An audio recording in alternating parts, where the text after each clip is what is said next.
Jaket disorot, rekaman CCTV perampok bersenpi ancam pegawai Apotek K24. Aksi perampokan terjadi di Apotek K24 yang berlokasi di Jalan Inspektur Marzuki, Palembang, Rabu tanggal 13 Maret tahun 2024 siang. Pelaku terekam CCTV dan menodongkan pistol kepada kasir yang sedang berjaga. Dalam rekaman CCTV yang tersebar di media sosial, pelaku mengenakan jaket putih dan topi warna krem serta masker. Awalnya pelaku menanyakan obat kepada kasir yang saat itu berjaga Gilang 24. Kemudian saat korban mencari obat yang diminta, pelaku mengeluarkan senjata api. Tak cukup dari situ, pelaku bahkan nekat masuk ke meja kasir untuk kembali mengancam korban. Pelaku kabur dengan membawa uang sekitar 1 juta rupiah setelah melakukan aksinya. Saat dijumpai sripoku.com Rabu tanggal 13 Maret tahun 2024, Gilang mengatakan modus pelaku yakni pura-pura membeli obat sakit pinggang. Adapun jumlah pelaku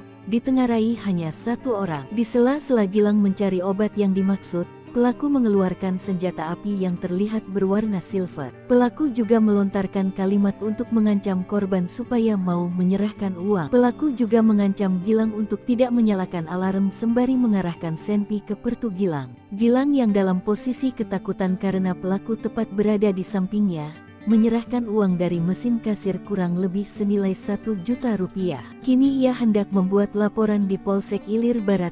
Ia menambahkan diduga pelaku sama dengan pelaku yang menodongkan senpi di kedai ayam Kalin, kawasan Wei Itam, sebab jaket dan topi yang digunakan berwarna sama.